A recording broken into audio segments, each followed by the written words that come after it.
Let's talk to Milt Lady, White Township Manager. And our conversation brought to you by Marcus & Mack, a law firm representing injured people. All right, Milt, let's get it underway. Here we are in the month of September. It's time to get busy, isn't it? It is. We haven't been doing much. We got to get going here. No, you haven't been doing much at all. Yes, you have. It's been a very active summer in White Township. Doesn't matter, pandemic, no pandemic, there's still work to be done, and you guys have been at it. So let's talk first about the roads. What's going on with the roads?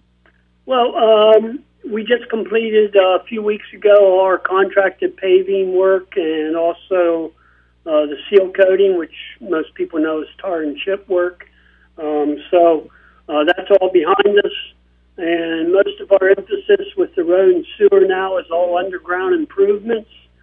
We continue a lot of our emphasis on stormwater pipe repairs throughout the township on various roads. Later this month, we do have a culvert pipe replacement scheduled for on Bash Road. That's in the northwest corner of the township. We would expect a one-day closure, and we'll announce that at a later date. Yeah, we've been getting a lot of those reports from White Township. It seems like every week there's a report. This road or that road is going to be closed for a day because we're working underground on sanitary sewers or on other pipes that are underneath the streets. Important to get that stuff done before the winter sets in, isn't it?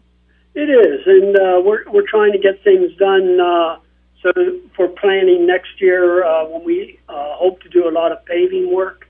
So we're trying to get all those done so things settle down and the ground gets tight for us to do that paving. Yeah. Well, speaking of that, there is more work to be done on sewers in White Township. Yes, we're continuing the work in Fowler Heights and the Chevy Chase communities. And that's both in-house. We have our crews out there doing some minor repairs. That's a lot of the road closures. But we also have a contractor that started last week and will be continuing this week, and he's doing what we call cured-in-place piping repairs. It's the new trenchless technology where they just pull a fiberglass or plastic sock through the pipe, and then they cure it with steam to form a new liner inside the pipe to seal up all the cracks and holes and seams. Wow. That allow infiltration. It's really a neat process. Saves a lot of time and money. We don't have to tear up the road and the pavement. But it helps prevent that infiltration of groundwater, which ultimately overloads our pumping systems and also overloads the treatment plant. So we'll see improvements in the long run as we continue that work. I don't know how long that technology has been around, but it's fascinated me ever since I first heard about it because, these are things that you say, well, 10 years ago, who would have thought we could do that without ripping up a road for a week or two? And here, boom, you're done. And it's just amazing the things they come up with. It is, and they're always improving on it.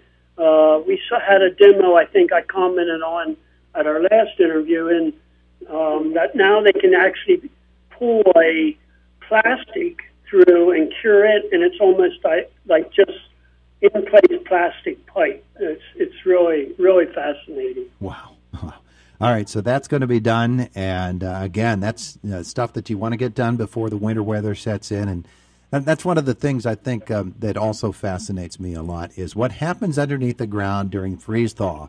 And here we are trying to run pipes underneath there, and the character of what we're running those pipes through changes from season to season so much. Oh, it does. It opens up the seams of the old terracotta pipe, those freeze-thaw cycles, the trees, the roots get in there, and they just, over time, they just open up those cracks, and it causes all kinds of issues in 10, 20, 30 years from now. Yeah, absolutely. Hey, Milt, we understand the sheet is down there at the S&T Bank Arena, and people are putting on the skates and gliding around a little bit, huh? We do. We have ice. So learn to skate and learn to play hockey programs are up and running. So if people want to get their kids or you yourself as an adult want to get involved, please sign up. We got hockey teams back on the ice. We actually public skates this past Saturday. Yeah. Just a word of caution, you do need to pre-register and purchase those tickets ahead of time because we're limiting the numbers that can attend those public skates. So check our website out for further info on that. And the website, of course, that'll have skating schedules on it too, correct? That's correct, yes. And all the safety precautions that we require everybody to follow when they enter the building. Yeah. You know, I always love when that sheet goes down because there are people going to make the transition eventually from outdoor to indoor exercise. And I don't think many people realize how strenuous an activity skating can be. It can be as strenuous as you want it to be, so it can turn into your winter workout. It is. It's a good workout. It's relaxing. With this week getting hot, next week it might be a nice time to cool off. Go out there and skate in your shorts. You know, it's pretty fun. There you go. And again, visit the website, and you can pre-register online to purchase your tickets for skating at the White Township Recreation Complex, the S&T Bank Arena. Everything installed as expected over the summer? Yes, the renovation went well. That's another reason to go out there. You know, it's quiet in the rink now, except for the music playing. You don't have that dehumidifier humming in the corner because it's out. The new one's outside the building. We've improved the ceiling. It's nice and shimmery and shiny. Yeah, a lot of nice improvements. Makes for a great sheet of ice out there. You betcha. You betcha. All right, so S&T Bank Arena is up and running for a whole new season. Anything else that having to do with recreation? I'm sure all the parks are still open for folks. Oh, yes. Parks are open. We're continuing our mowing the grass and keeping them clean as best we can. You know, please come out and enjoy that outdoor activity. Yeah, absolutely. All right, so a couple of meetings on the schedule. Is Planning Commission tonight, Milt?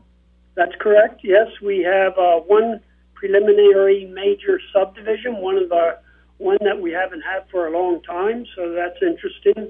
And we got two final minor subdivisions on the agenda. Mm-hmm. You care to spill the beans about that major subdivision?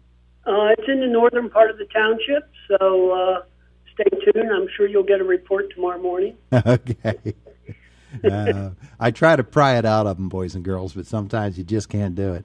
What about the supervisors? They meet tomorrow night, don't they? Or tomorrow afternoon? Tomorrow afternoon at 1 o'clock. On the agenda, we have a guest from the Chevy Chase Community Center. They're going to tell us about their new Meals to You program that they're asking for some financial help. So we're anxious to hear about that new program. Yeah. Anything else we need to know about that meeting? No, I think most of the other items are routine. Okay. We're heading into colder weather. It will get here eventually. I know it's still summertime for another couple of weeks, but the fall is not far away, and that means that neither is the winter.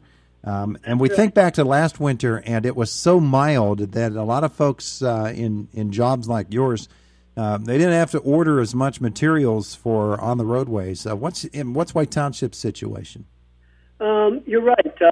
We have a quota. We buy salt from the state contract system, so we have a minimum, a maximum that we're allotted in our purchasing.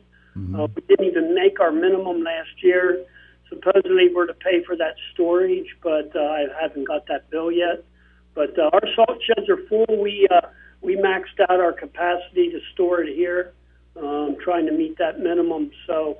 As far as salt, we're in good shape whenever it comes, but hopefully we can keep our plows back in storage for a while longer. Yeah, that would be a good thing. Meanwhile, I bet you there's one or two municipalities that would say, hey, I wish I was in that situation. Maybe they should call you, Milton. You could get rid of some of that stuff.